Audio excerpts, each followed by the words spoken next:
Welcome back at Metropole TVKE across all your social media platforms. I am Ankianga Simba. This is your official economic review. We're joined by Reginald Kazitsa this morning. Reginald, good morning, sir. Morning, Simba. How are you?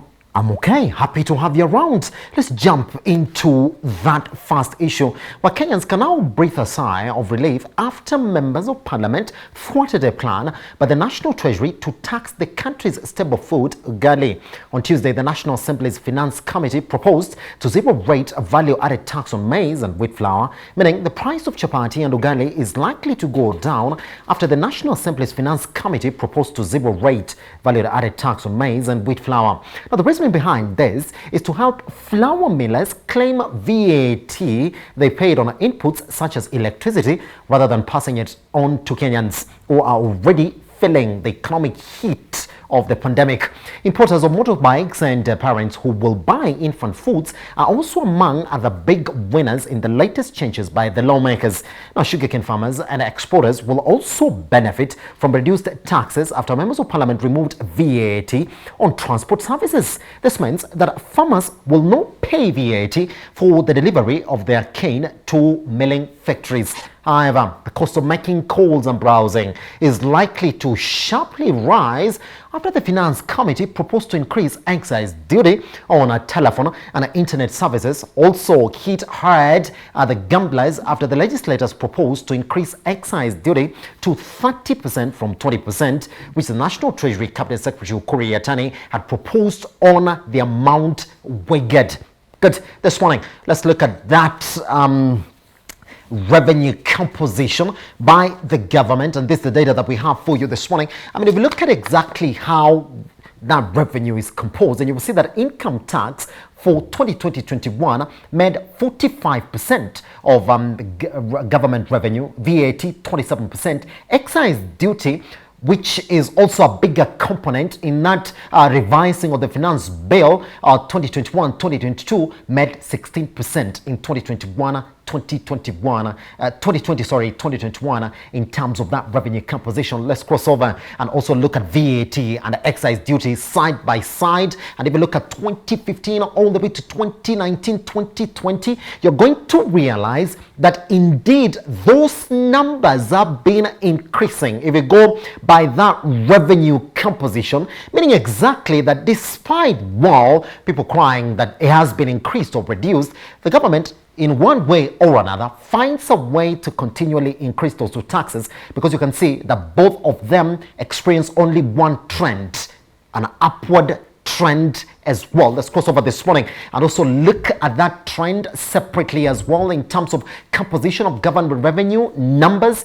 2020-2021, you're going to see that income tax is the one that is leading, and then all the way to the end of March 2021, you're going to see that import duty is the one that contributed last or least in terms of that contribution as well.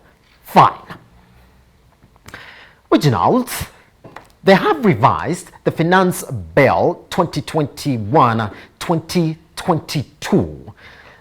I mean, the question that anybody is going to ask you is that have they given the economy the reprieve that it indeed deserved? It's a bit of a double-edged sword, Simba, when it comes to what they have done. Yes. It is laudable that they are thinking of the common person for once, but I think they did the job halfway. Why am I saying that? You do not remove taxation and leave expenditure intact. Yes. Yeah, because then how are you going to fund that expenditure? If you then reduce Yatani's ability to collect taxes without giving him an alternative of where to get the alternative revenue from, yes, then you leave him with the same 3% 3.2 trillion bill to fund, 90% chances that he's just now going to have to borrow more. And borrowing in itself is not really better than taxation, because borrowing is just future taxation. Yes. It's just kicking the can down the road. So I would have expected a more holistic approach to analyzing the budget from Parliament, so that we reduce expenditure, so that then we can therefore reduce taxes, and reduce taxes in a way which spurs either investment or growth. So if they don't touch on income tax, PAYE, corporate tax, then there's going to be no expansion on the corporate side of the economy, because what they've touched on is on consumption. But you don't consume if you don't have income, and people don't have jobs. That means they don't have income. So much as you've reduced the VAT and the excess duty, you are assuming that income is going to increase. So you want people to consume, ideally consume more. Yes. But the problem that we have in the country right now is more of on an income side, which is what is impeding consumption.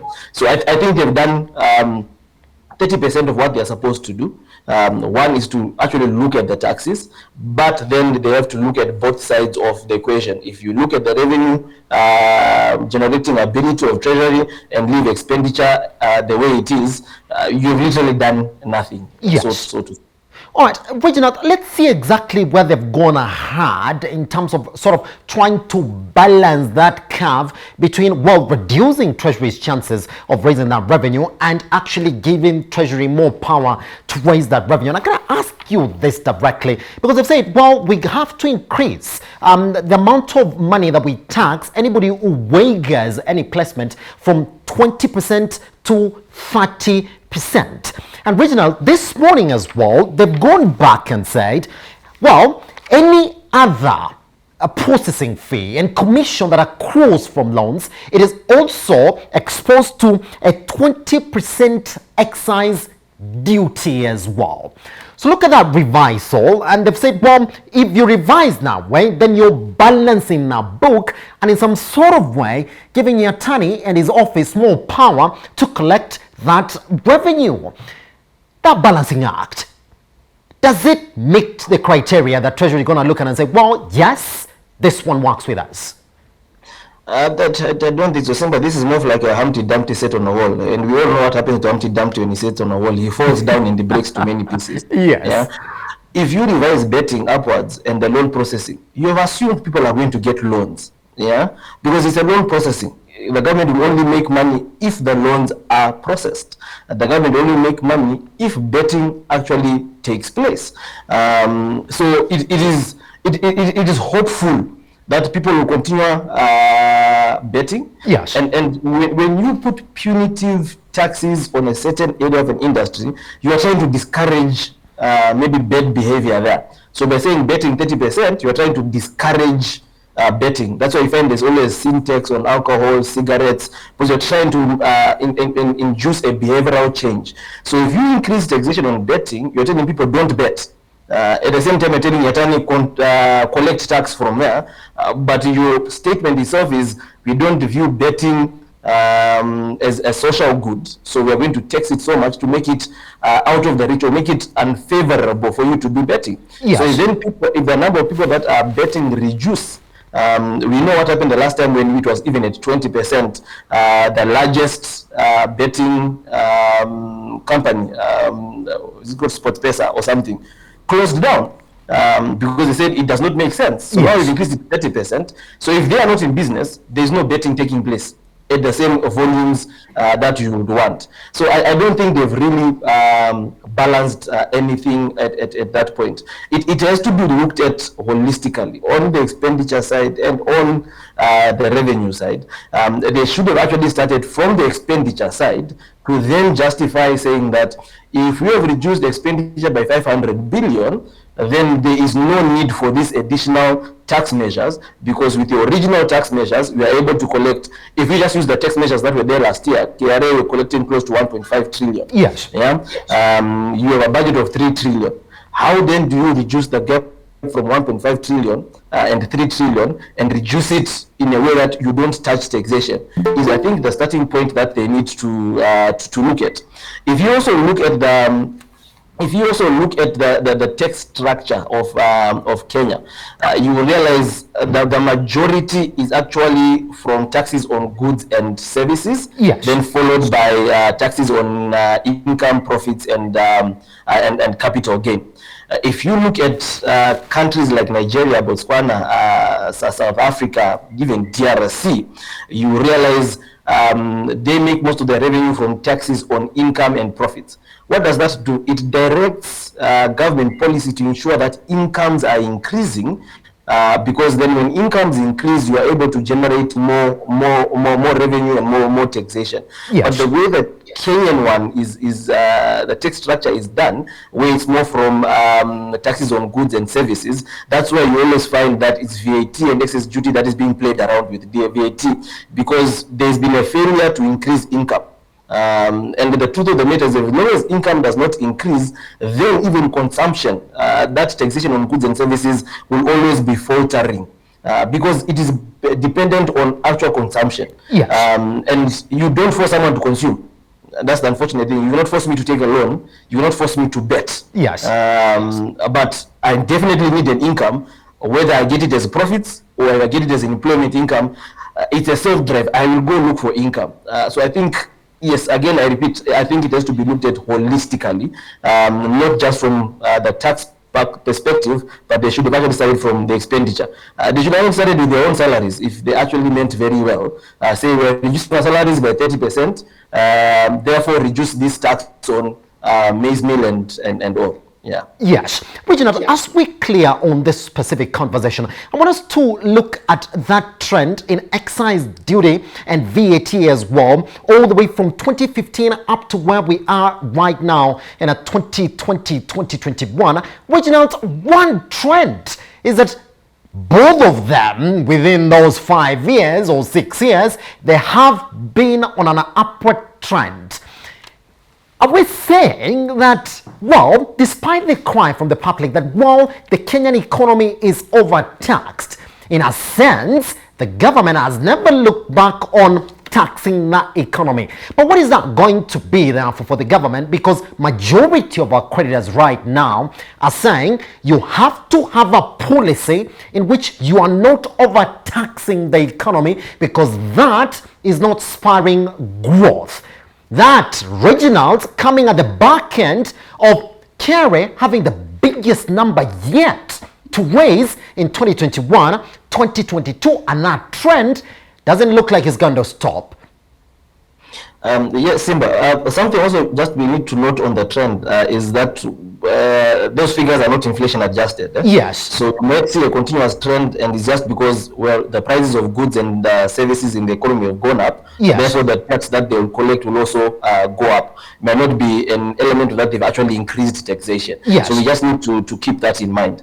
I don't really think there's any creditor that is going to come and say reduce taxation, because they're only paid when they base their decision to lend to you based on your ability to generate revenue to repay your lending. And that's why you find when IMF came, the first thing that they did is to reverse all the tax breaks that were given last year. Yes. And said those have to be reinstated. They came in and said, let's put 16% on VAT, because their agenda is to make sure that our revenue generation increases. And one way of doing that is through taxation and through exports. So you find all creditors will always look at those two elements. And our exports have been flat for the last decade or so, at around $6 billion. Our tax revenue, yes, has been increasing, but not on an inflation-adjusted level. As long as Kenya, again, I said the problem that we have is on the expenditure side. As long as we run a deficit budgets which don't spur economic growth, we are going to find ourselves in a situation where we have to borrow, because we, like in this case, our revenue capacity is 1.5 trillion. The budget is 3 trillion. That means we have to look for 1.5 trillion from elsewhere. That means we are borrowing close to 50%. On average, it has been around 40%. This year is actually higher. It's close to now 50% borrowing to finance our needs. You cannot be overspending what you do not have for a period of 8-10 years and expect to not find yourself in such a situation where, one, either taxes are going to drastically increase for the government to be able to pay off its debt, yes, or they have to continue borrowing to do that. Unfortunately, our borrowing has not expanded our export sector, because as currently as it stands, Kenya cannot pay its external debt without borrowing. That's as simple like that. If they don't borrow, they cannot pay the external debt. Why? Because exports have not grown. So then it goes back to policy. Why are we borrowing and we're not seeing a commensurate increase in exports, so to speak? Or even when we invest internally, why are we not seeing a commensurate increase in the incomes and the real wage growth of the people, so that we know that we have the capacity to pay our debt, which is what we currently do not have without borrowing? Pretty much. All right, just quickly, let's rush to the last part of our conversation this morning, where a push by Kenya Ports Authority got a boost by the courts Tuesday after the High Court extended orders that suspended a decision that would allow importers to choose their preferred mode of transport for their cargo, whether the standard gauge railway line or the trucks. Now, Justice Eric Ogola saw to the extension of the interim orders until September 30th, noting that a 5-bench judge would deliver its ruling on an application by KPA seeking a further stay for 90 days. Now, the ruling to quash the government's directive requiring all cargo imported through the port of Mombasa to be hauled to the Nairobi and the hinterland exclusively by SGR was to take effect on May 7th, but KPA rushed to court and had it suspended until May 10th, when its application at the Court of Appeal was to be heard. Just before I ask Reginald that question, let's cross over and see exactly how the freight services section of SGR has been going on in terms of revenue collection. Yes, they were on an increasing trend, jumping heavily from 2018 to 2019, but then they plateaued in 2020. And maybe that's why there was that push to have everybody who moves their cargo from Mombasa to Nairobi to have it go through SGR. Reginald, what has been the impact of SGR on Kenya's economy, and what do they need to really do to start cutting even on the lists? Simba, I think SGR is another typical example of a question that I'll ask. What were they trying to achieve with SGR? What was the goal? Reginald, can I answer? Yeah, yes, you can answer. Reginald, they were saying it's not necessarily for us to get our money, but for us to use SGR to spur economic development around those lines. Okay.